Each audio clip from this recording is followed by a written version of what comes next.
My name's Semi Kadak, and I'm a pelvic health physiotherapist, and I also fit pessaries for prolapse and stress incontinence. Today, I wanted to show you some of the how-tos of using a cube pessary. So this type of pessary is able to provide really significant support to the vaginal tissues, particularly the front wall of the vagina, so the bladder, the top being the uterus and the cervix, as well as the back wall. So if the bowel is starting to come down or if there's some rectocele.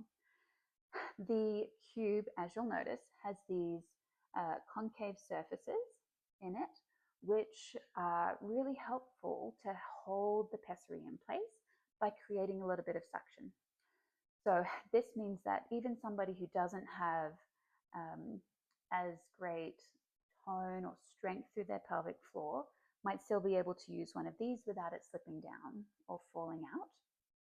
It's also a lot smaller width and length-wise, which makes it more comfortable for women who have potentially a smaller space within the vagina as well. Sometimes that suction, while it is helpful to hold it in place, makes it a little trickier to actually take it out. So if you can imagine, there's suction on the tissues. We don't want to just pull when we remove.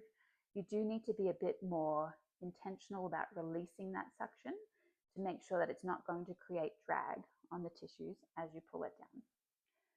So if we go through some of my hot tips for using a cube pessary, the nice thing about the cube actually is that it's fairly simple to insert. It's kind of like using a tampon. You just gently rest it at the entrance of the vagina and ease it in, pushing it up to the point where you no longer feel it right at the entrance of the vagina. It should be in a little further, ideally tucked under the urethra. The string may or may not, or this loop, sorry, may or may not be visible right at the entrance. If it is a bit bothersome, some of my ladies will try to tuck it up so that it's not something that they're sensing throughout the day.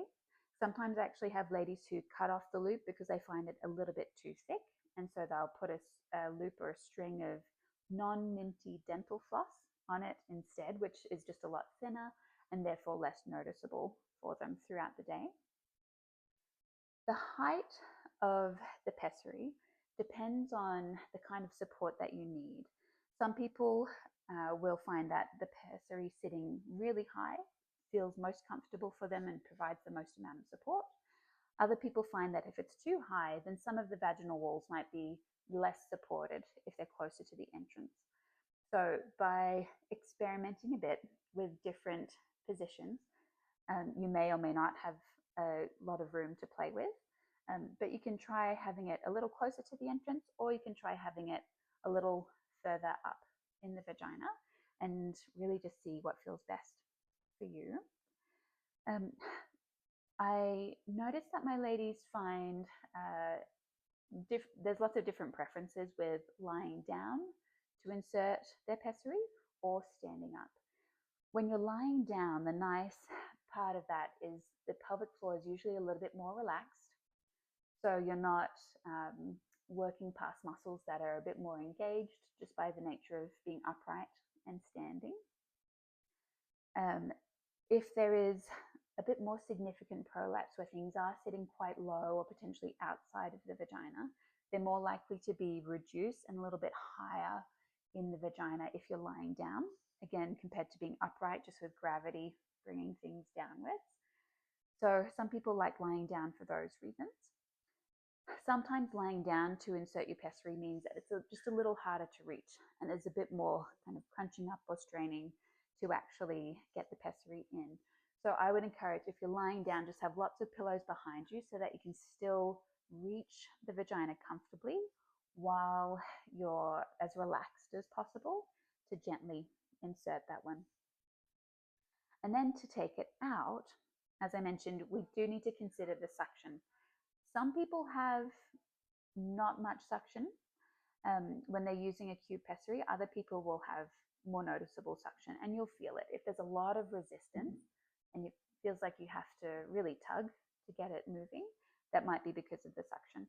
And so what I would encourage is sliding a finger inside the vagina and seeing if you can loosen up, kind of unhook the suction on each surface as much as possible before starting to do a little wiggle. If there is a lot of suction on the top, it is a little tricky to get your finger all the way up the top sometimes. If you can, go for it. Sometimes pulling to the side, so more on an angle to help break that seal, can be helpful before pulling it down. And then for some of my ladies, if you can get 2 fingers inside the vagina and actually squeeze the base, that can help to pop the top open and therefore release some of the suction from up top as well. In terms of removing the pessary, again, some ladies like to be lying down to do that. Some of my other ladies feel like they have a little bit more reach and control if they're standing up. So a lot of that comes down to personal preference. Anyway, I hope that's been helpful. If you're using a cube pessary, I hope that it's feeling really comfortable and supportive for you, and that those tips just help to make the whole process a little more easy for you. Okay, bye.